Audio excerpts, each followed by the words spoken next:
Shalom, shalom, shalom. Bonjour à vous ce matin. J'espère que vous allez bien. J'espère que je vais croiser un peu le pied. Désolé, on va reculer. Donc, j'espère que vous allez très bien par ici ce matin. Je vous shalom. Que vous avez passé une bonne nuit, un bon dodo. Moi, ça a été, la nuit a été, voilà, très bien. Comme d'hab, nos petites notes, toujours. Ça ne peut pas manquer, Donc, ce matin, je partirai sur ce verset biblique. Tu auras pour ennemi les gens de ta maison. Tu auras pour ennemi les gens de ta maison. Je ne sais pas si je le prononce bien comme c'est écrit dans la Bible, mais une chose est sûre, c'est ça que ça veut dire. Ça, c'est clair. Donc, on va développer ce sujet-là aujourd'hui, ce verset biblique. Mais avant d'aller sur le sujet en question, je voulais faire une petite parenthèse avant de continuer. Je voulais déjà vous dire, moi qui vous parle là, ce n'est pas moi qui ai fait le choix de venir m'asseoir ici dans les réseaux pour parler. Non. C'est Dieu qui a décidé pour moi. Parce que déjà ça, je n'aime pas. Je n'aime pas ce que je fais là. Parfois, ça m'énerve. Je dis pourquoi? Pourquoi je ne veux pas? Mais je suis un peu obligée, plus ou moins, au fait. Donc, c'est Dieu qui a voulu que je vienne parler ici. Parce que même au début que j'ai commencé les vidéos, j'ai prié à Dieu. Que ce que je fais là, je ne sais pas pourquoi je le fais. Si ce n'est pas toi qui m'envoie, il faut que ça s'arrête. Je ne suis pas quelqu'un qui parle dans les réseaux, surtout à visage découvert. Parce que j'estime aussi que ceux qui dénoncent ou ceux qui disent la vérité, la moindre des choses, c'est de montrer son visage avant de parler, mais chacun est libre. Donc, quand je n'ai pas eu de révélation pour me dire n'y va plus ou quoi, je suis restée pour continuer à aider quelqu'un qui est en souffrance. Parce que quand moi j'étais dans mes souffrances, mes amis, personne ne pouvait m'écouter. J'étais seule une place avec mon Dieu. Même l'écoute. Parce que des fois, quand tu es en difficulté, même si on t'écoute seulement, ça te fait du bien, ça te donne espoir de quelque chose. Même écouter, j'étais seule au monde, seule avec mon Dieu. C'est pour ça que je me dis, si quelqu'un est en souffrance, le fait même seulement de regarder une vidéo ici ou que je peux même l'écouter, mon numéro que j'ai donné ici, ça peut lui faire du bien, tout simplement. Parce que moi, j'ai eu besoin de ça. Mais ceux qui m'écoutaient même, ils venaient me poser tous leurs problèmes d'argent. Je devais encore envoyer de l'argent juste parce que la personne m'écoute. Je n'ai pas vu clair dans l'affaire. Bref, on va quitter sur ça. Et puis, je voulais aussi vous dire que moi qui vous parle, j'ai été mangée par les sorciers de mon village en 2004, si mes souvenirs sont bons. 2004. Mais c'est au moment de me jeter dans la tombe là, c'est ça qui devient un sérieux problème pour eux. Mais la majorité qui m'ont mangé là, ils sont déjà morts en temps. La majorité sont 2 mètres sur pied, décomposés depuis très longtemps. Il reste peut-être quelques résidus en vie, mais la majorité sont passés avant moi. Mais maintenant, au moment de chercher mon corps physique là pour aller jeter là-bas, là, dans la tombe, la fosse, c'est là qu'on est dans ces combats spirituels à n'en point finir. C'était une parenthèse, parce que quand nous venons parler, il faut un peu bien raconter de quoi il s'agit. Ok. Nous irons ici. Pour ceux qui viennent vous faire les témoignages ici, là, ouais, je ne sais pas pourquoi. Et quand je parle ici, je ne dors pas dans ma maison la nuit en passant à ces choses-là. Non. Jamais. Je me réveille comme ça le matin. Dieu me met un sujet que je dois parler. Et je parle seulement, je quitte sur ça. Donc ce matin, ceux-là qui disent qu'ils font les témoignages, vous connaissez les gens là ici, non, dans les réseaux aussi. Bah, les réseaux, ça a ramené la haute sorcellerie dans la vie des gens. Parce que quand il n'y avait pas les réseaux, ces gens qui viennent parler ici dans les réseaux pour vous entourlouper, moi-même j'ai été victime, c'est pour ça aussi que je suis là. Ils faisaient les sorcelleries dans leur quartier, dans leur village, dans leur pays. Mais maintenant qu'il y a les réseaux, quelqu'un peut être du Cameroun, il va entourlouper quelqu'un qui est là-bas dans les îles, ça va vite avec les réseaux. Il suffit qu'il vienne raconter sa vie, le mensonge ici, la personne qui est dans les îles tombe dans le piège. C'est pour ça qu'on dit prier avant de regarder les vidéos. Bref, on avance. Donc ceux qui viennent ici, raconter comme quoi, avant, ils étaient des grands sorciers, ils étaient des grands occultistes, ils partaient dans le monde où c'est, ils appellent ça quoi, où c'est pantonium, où c'est pantomonium, je ne retiens pas leur connerie là, parce que je vois que ça pue la sorcellerie à distance, leur connerie. Hein? Ils vous racontent des histoires à dormir debout. Non, ce n'est pas à dormir debout. Hein. Ils vous racontent la sorcellerie en plein jour. Soit parfois c'est pour vous nous initier inconsciemment, soit c'est pour vous attirer dans leur connerie là. Mais ce que je ne comprends pas avec ces anciens sorciers, soit, les anciens occultes là, soit, ce que je n'ai pas compris avec ces gens, quand ils ont fini d'embobiner les gens dans les réseaux sociaux pour raconter leurs témoignages, comment Dieu les a touchés, comment ils sont sortis dans leur sorcellerie, comment c'est sorti ici, c'est entré là-bas. Mais dites-moi un peu mes amis, quelqu'un qui était dans l'occultisme, dans la sorcellerie, et que Dieu a touché son cœur, afin qu'il sorte dans ces choses-là, la logique, laissons un peu Dieu tranquille un peu. Votre logique veut quoi pour la suite de la vie de cette personne? Votre logique veut que la personne aille dans les centres des handicapés, les aider à faire la toilette, aider les mamans qui font à manger là-bas à faire à manger, qu'ils aillent au village, chez les mamans qui sont très vieilles en souffrance, ils aillent couper les fagots de bois, qu'ils aillent faire puiser l'eau à la maman au marigot, qu'ils aillent aider la maman à aller au champ. C'est ce que la réalité veut. Quand tu as fait trop de mal, selon ton témoignage de ton mal, de ton ancien sorcier, que tu étais ancien occultiste, Dieu t'a touché afin que tu t'es repenti, tu as été converti, tu as été délivré. Mais après ta délivrance, tu dois mériter une bonne pénitence jusqu'à la fin de tes jours. C'est ça la logique. Mais vous n'avez pas remarqué que vos témoigneurs là, qui viennent vous mentir ici, qu'ils étaient dans la sorcellerie, sont sortis dans ça. Parce que moi, je vous dis, les gens là, ils ne sont jamais sortis dans ça. Les gens qui témoignent qu'ils étaient anciens occultes, anciens sorciers, ils sont sortis là. C'est les menteurs ici, hein. Ils ne sont jamais sortis dans rien. Ils ont vu que la sorcellerie qu'ils faisaient là-bas, là, ça ne produit pas beaucoup. Alors que si tu utilises le nom de Dieu, tu auras beaucoup les fidèles pour les estorquer encore, pour les déranger encore, pour finir avec leur vie. C'est pour ça qu'ils viennent dans Dieu, ces gens-là. Hein? Donc eux là, qui ont fini de faire trop de mal aux gens, Dieu les a appelés, se sont repentis, convertis ici. Hein? Donc eux, ils ne peuvent pas aller faire les pénitences pour aider les gens en souffrance vu le mal qu'ils ont fait. Ils peuvent quand même se racheter vu que Dieu leur a permis de garder leur souffle de vie.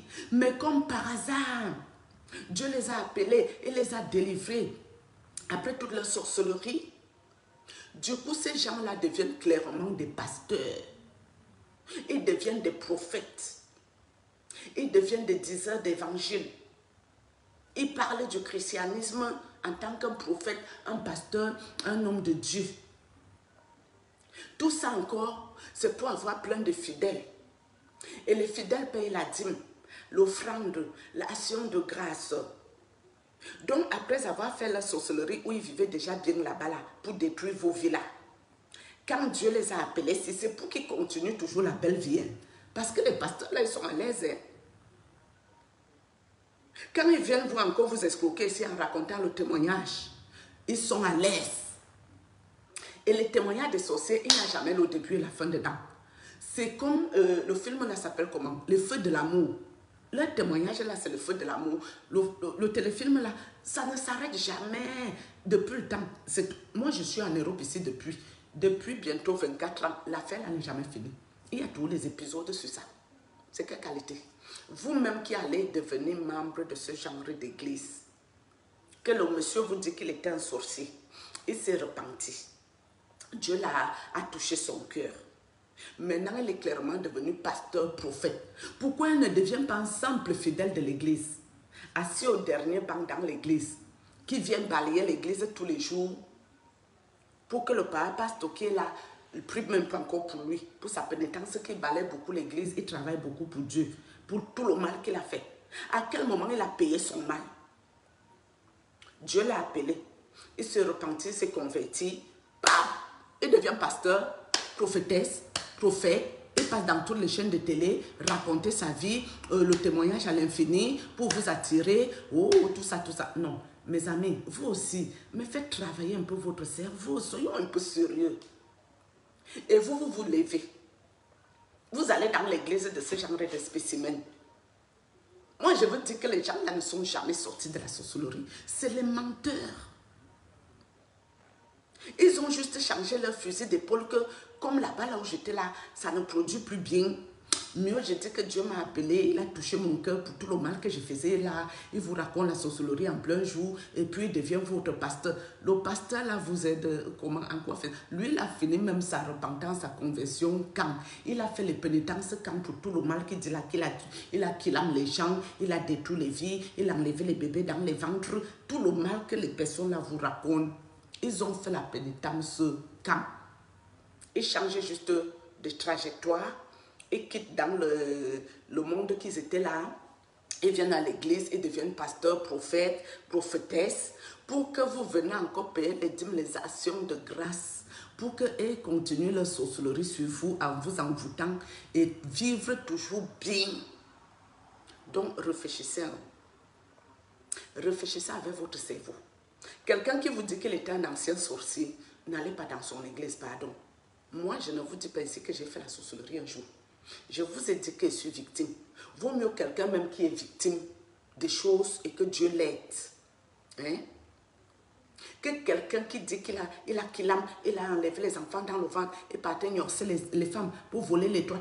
Vous partez dans son église que vous ne lui demandez pas que par pasteur, le père, toi tu t'es repenti quand?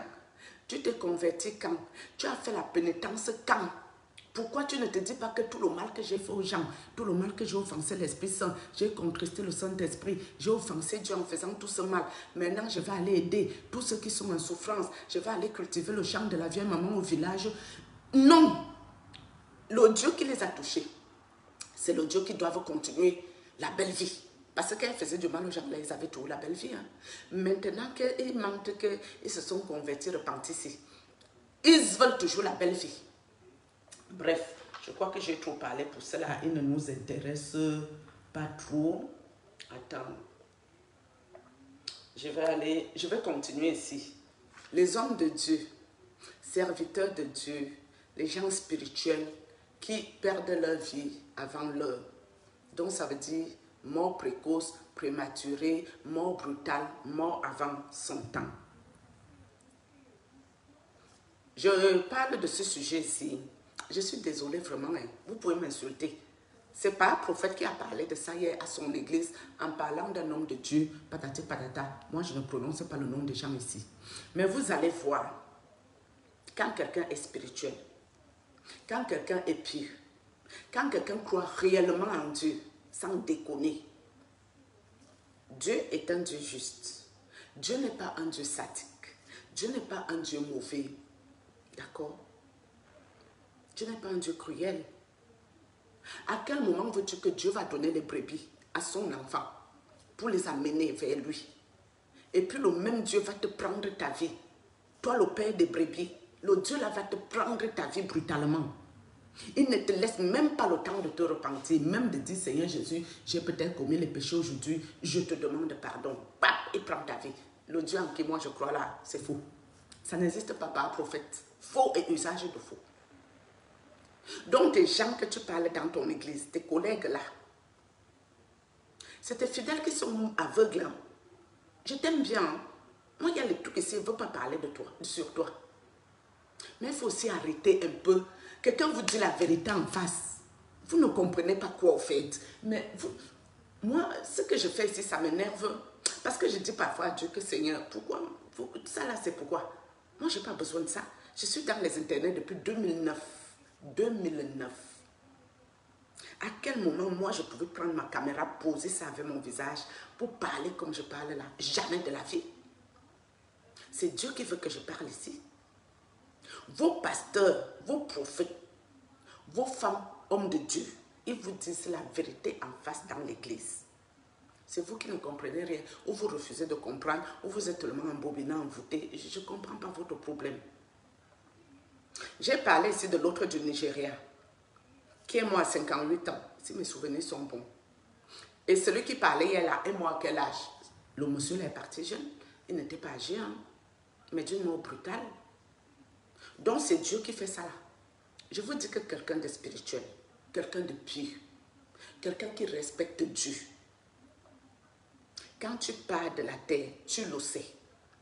Toi qui es là, avec Dieu là, que tu es pur, tu ne fais pas le mal aux gens, tu fais l'œuvre de Dieu comme ça se doit et tout.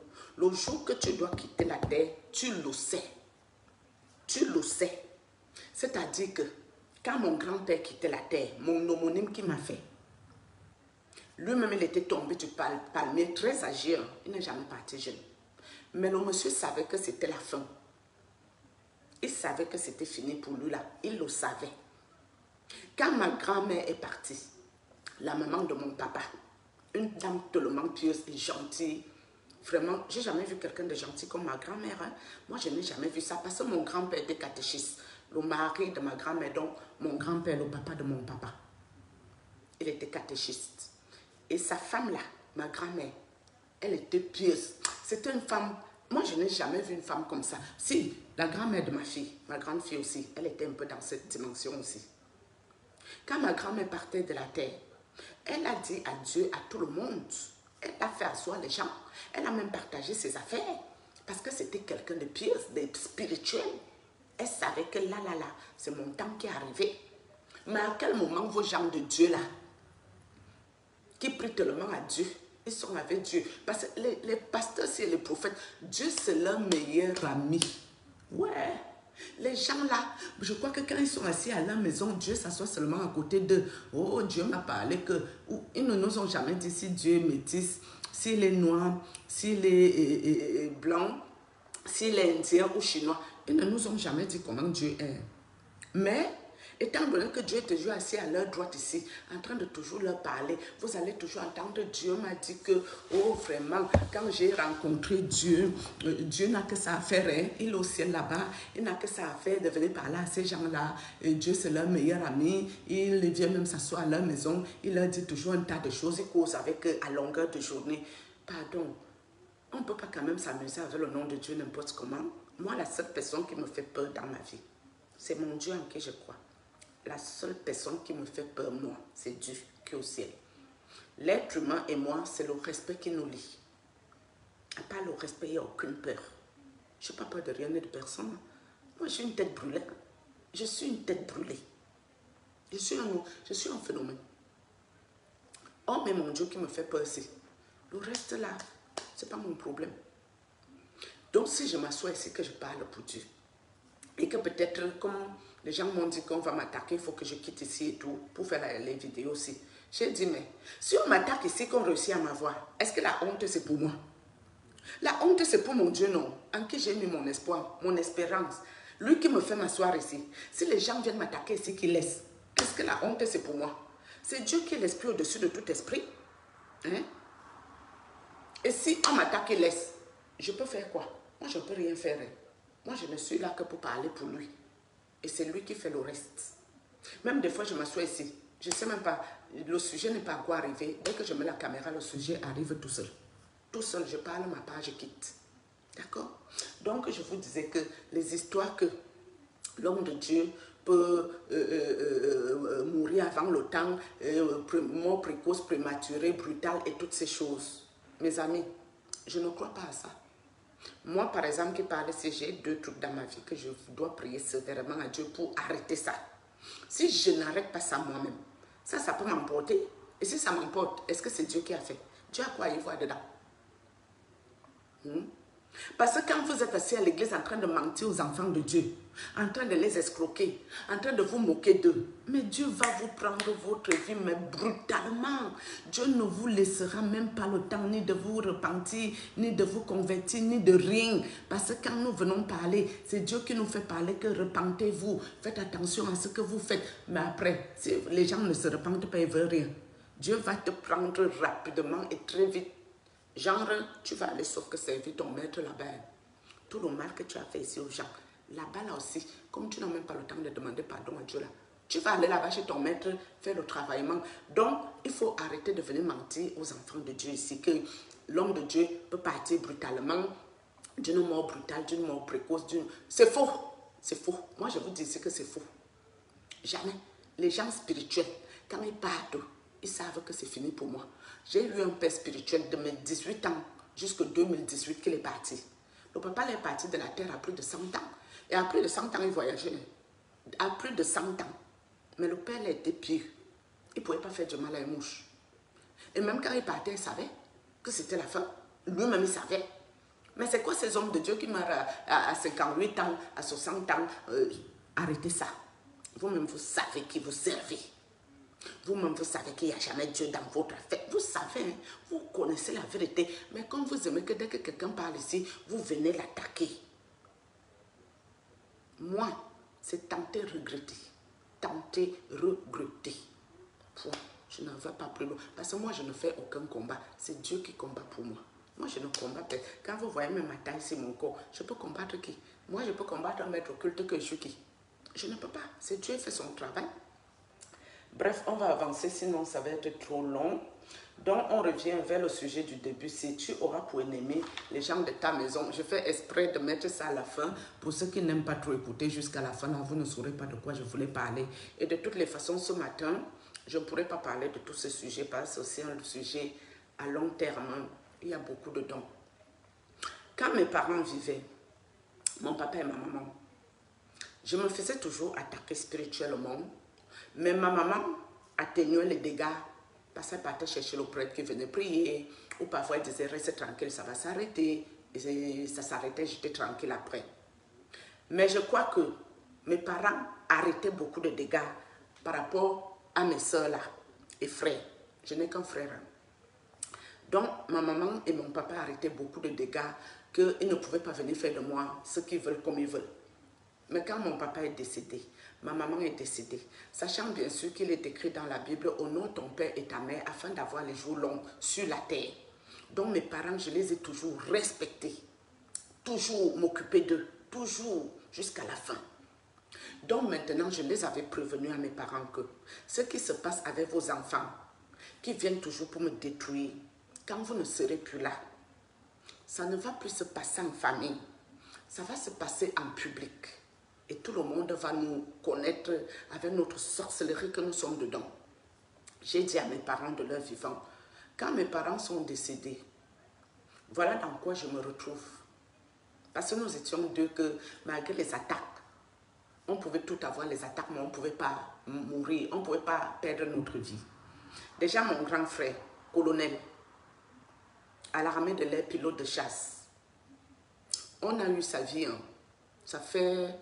Il a été enterré quand? Il y a 1 an, 2 ans. On a eu la vie de mon frère dans ce que nous sommes là. Ils ont eu la vie de mon frère. Quand le monsieur est décédé comme ça, le corps est resté à la morgue 1 an. Ça, c'est une autre affaire. On reviendra plus tard. Parce que dans le corps, il fallait retirer des choses où c'est lui-même qui avait bloqué son corps. Ça a commencé le brouhaha. Le corps est resté calé là-bas 1 an. Parce que mon frère même n'était pas facile. Il était un peu comme je suis aussi là. Bref, donc j'avais prévenu à mes parents que vos enfants, nous allons nous retrouver au carrefour, en public, avec notre sorcellerie, qui viennent toujours m'attaquer pour me finir. Mais quand ma maman est décédée, mais voilà dans quoi je suis. Ma soeur, que je prenais pour ma mère, je ne sais pas pourquoi, hein, peut-être spirituellement, c'est elle qu'on m'a donné comme ma mère. J'ai toujours considéré ma soeur là comme ma maman. Maman. C'est elle qui m'a amené dans ce que je suis, avec les occultistes. Donc, comme toute ma famille m'avait déjà attaqué spirituellement, sauf elle, elle me défendait. Elle me défendait vraiment, pour ça là, oui. Mais le tout, si à son tour, elle m'a amené où je suis chez les maîtres occultes. C'est elle qui m'a amené là-bas. Hein. Elles sont deux. L'aînée et la petite d'en bas là. C'est elle, dans ce que je suis là. Bien. Elle m'a amené dans ça. Donc, c'est pour ça qu'on dit que on aura pour ennemi les gens de notre maison. Hein. Parce que vous savez, un sorcier ne peut pas se lever dehors, ou un occulte. Il vient ouvrir votre maison sans votre avis, sans quelqu'un dans votre famille qui est bizarre. Il vient vous faire du mal et le mal là, marche bien. Même s'il vient par lui-même, il va essayer, il va tester. Mais ça ne peut pas bien fonctionner son affaire. Mais si c'est quelqu'un de chez vous qui ouvre la porte là, mais vous êtes dans de sérieux problèmes. Ces gens-là, ma famille, ils étaient sûrs que mes carottes étaient cuites. Ils étaient sûrs. Et ils ont chanté la victoire avant la guerre. Comme ils ont envoyé leur prêtre me rendre folle. Parce que le prêtre avait pour projet de me donner d'abord la folie. Et quand je vais commencer à faire la folie, marcher, faire nous, c'était quoi le truc? Que la folie allait me prendre. Pendant que je souffre de la folie, lui gagne les bienfaits. Donc genre, un occultiste, il ne veut pas te tuer brutalement. Il ne gagne pas le gros lot. Donc, quand il voit une lumière comme moi, une étoile comme moi, un don comme moi qui doit voler, il te donne d'abord la folie. Donc, pendant que tu souffres de la folie, il gagne les bienfaits. Et quand dans ta folie, là, tu dailles, tu perds ta vie, non. Oh, il est en haut. Il est en haut. Le père allait devenir même non, c'est apostolique. Pas les histoires que son église était pleine avant. Hein. Ça allait être qu'il allait remplir les stades. Avec moi aussi. Ya, Papa Farah, ya, on peut faire ça, Dama. Hein? Attendez, ouais. Dieu t'attendit. M'attendit. Le goût de ça. Hein? Donc pour la famille, là, on reviendra peut-être demain. Parce qu'il faudra que je commence avec eux pour bien expliquer étape par étape. Sinon, ça fait la cacophonie. Donc pour vous dire que, mes amis, les démons que vous voyez ici, les esprits mauvais là, il y a des manières de leur parler. C'est un prêtre congolais qui nous avait appris comment les chasser d'ici quand ils viennent. Parce que nous, on était un peu perdus avec ces choses. Oui, c'est lui qui nous a appris. Donc ces choses-là, il faut leur parler. Dès qu'ils viennent chez vous, vous leur envoyez le feu du Saint-Esprit, le sang de Jésus. Vous leur parlez qu'ils n'ont rien à faire chez vous, qu'ils dégagent, qu'ils s'en aillent. Ils n'ont pas leur place chez vous. Point final. Et pour vous dire aussi que les fameuses délivrances, j'ai dit le sujet de famille, on parlera demain. C'est mieux que je commence au début jusqu'à la fin avec eux, que ça soit mélangé. Ce n'est pas trop compréhensible à la fin. Les délivrances, par exemple, les gens qui vous délivrent, vous comprendrez déjà qu'une personne comme moi, je sais que Dieu vous m'a envoyé dans le ministère de guérison, dans le ministère de délivrance. C'est pour ça que je suis passée par tous ces esprits jusqu'à taper la causette dans la vraie vie avec les sirènes des eaux au téléphone. C'est parce que Dieu veut m'amener dans ce sens.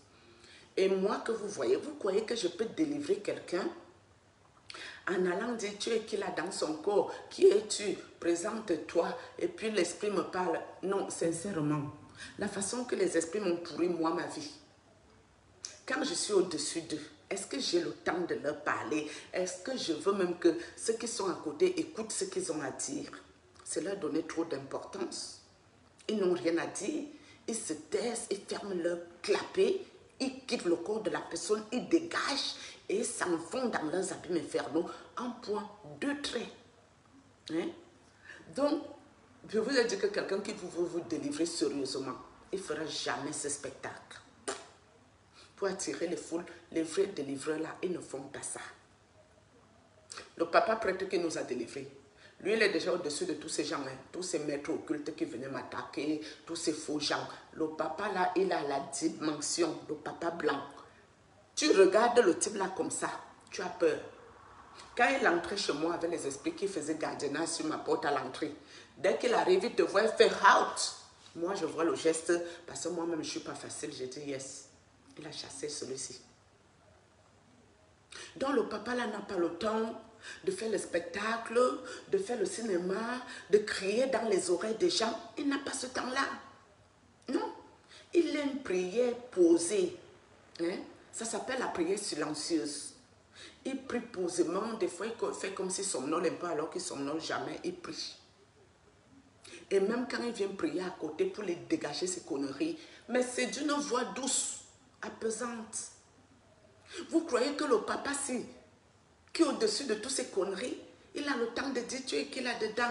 Oh, présente-toi, le spectacle est là, tout le monde regarde le cinéma, tout le monde applaudit. Oh yeah, alléluia, oh, le démon est sorti, oh, c'est trop cool, oh, vraiment, le pasteur, s'il est efficace, et le pasteur enlève les démons, le démon a parlé qui s'appelle un tel, le démon a parlé qui s'appelle telle personne. Mais c'est quoi tout ça? C'est quoi ce truc? Ça là, c'est pourquoi le spectacle, cinéma, genre, que ces gens-là vous font là, c'est quoi le projet, c'est quoi le but? Si ce n'est pas le but d'attirer des foules, de faire que les autres vont voir le spectacle, si, même ici dans les internets, dès qu'ils viennent de voir le spectacle là, eux aussi vont venir. Vous partez à l'église sans esprit. C'est à l'esprit que l'homme de Dieu vous met les esprits parce qu'il doit faire leur spectacle. Donc tu es devenu le cobaye. Ton corps qui était normal, on te met les esprits dedans. Même si les esprits sortent, est-ce que le corps n'a pas encore été normal? Donc, c'est sur ton corps que l'homme de Dieu me met les esprits. Et pour faire la démonstration publique, il te délivre encore ses propres esprits, t'as mis là. Et il y a quoi de normal? Moi, je suis allée dans l'église, je n'avais pas les démons, hein. Je n'avais pas le mauvais esprit. Hein. Mes enfants n'étaient pas procédés, mes enfants n'avaient pas les problèmes bizarres. Hein. C'est dans la maison de Dieu qu'on a attrapé les problèmes, les sales choses là. Du n'importe quoi. Dans la maison de Dieu, c'est là-bas. Les gens qui vont vous dire, oh écoutez, oh, moi je vends peut-être des huiles de je sais quoi, qu'est-ce, oh dès que tu mets seulement l'huile, si tu es délivré à jamais, oh tu sais, j'ai même les clés USB, les CD, et quelque chose de bizarre, oh il suffit d'écouter ça, hein, oh tous les démons sont partis, mais vous-même aussi. Donc tu ne pries pas, tu n'as pas la foi. Tu ne crois pas en Dieu, tu ne vis pas dans la sanctification, tu n'es pas converti, tu n'es pas repenti, tu n'as pas accepté notre Dieu comme ton sauveur et Seigneur personnel. Tu vas prendre un disque, tu mets dans ta maison, le disque là te délivre et toi dans ta tête, c'est Dieu qui est en train de te délivrer, mais vous réfléchissez même comment? Vous réfléchissez que c'est nous, on doit toujours venir parler pour que ces gens qui font ça viennent nous attaquer. C'est ça que vous réfléchissez ici, hein? Comme vous croyez que c'est nous là qu'on mérite tous les combats de la terre. Continuez. Ne priez pas. Hein? Je vous encourage. Ne priez surtout pas. Écoutez les CD. Ça vous délivre. Mettez l'huile particulière. Et soyez délivrés. Mais sachez que vos délivrances, ce n'est jamais Dieu. C'est tout ce que je peux vous dire. Le nom de Jésus délivre. Le nom de Jésus libère. Le nom de Jésus sauve. Jésus-Christ de Nazareth. Il a reçu le nom au-dessus de tout nom. Dans le ciel, sur la terre et sous la terre. D'accord? Donc, je n'ai pas souvenir que il est écrit que un chant te délivre, une louange te délivre, une louange règle tous tes problèmes. Alors que toi, tu ne pries pas, tu ne connais pas Dieu, tu n'en sais pas plus, tu sais que c'est quels esprits qui viennent t'envahir, soit disant, oh, non, je ne rentre pas dans ça là aujourd'hui. Ça là seulement, je ne parlerai pas de ça, parce que, non, mais c'est énervant, mais ça prend la tête, c'est, je ne sais même pas si je vais dire, ça fait mal au fait, ça fait mal. Je ne vous souhaite pas de passer par où je suis passée, avec les hommes de Dieu, les maîtres occultes. Je ne vous souhaite pas ça. Hein. Il faudra que Dieu soit avec vous pour que vous soyez encore debout. Hein. Il faudra vraiment que le choix de Dieu soit porté sur vous depuis votre naissance, depuis même le ventre de votre mère. Sinon, je peux vous dire, si ça là, ça vous arrive, c'est 2 mètres sur pied. Parce que parfois, je veux commencer à parler avec la voix douce. J'ai la douceur en moi, mais le ton monte, ça monte, ça monte, parce que tout ça, c'est énervant. Ça prend la tête au fait, ça prend la tête les amis, n'est-ce pas? Donc aujourd'hui je vais arrêter là, sinon ça va encore être long. Quand les vidéos sont trop longues, ça pompe les... On ne comprend plus trop grand chose, mais je crois même que c'est déjà long là. Donc du coup je vais faire simple, je vais couper ça là ici. Et demain, nous partirons sur le sujet de base. Je vous ai dit, je m'assois, je mets la caméra, Dieu me dirige, qu'est-ce que je dois parler, ça sort. Et puis après, peut-être parfois même le sujet de base, je n'en parle pas. Bon, demain, Inch'Allah, si Dieu le veut, non. Inch'Allah. Donc du coup, on va arrêter ici. Ouais, on fera le sujet, tu auras pour ennemi. Les gens de ta maison, là, non, on le fera demain. Comme ça, on pourra commencer avec ça et finir avec ce sujet.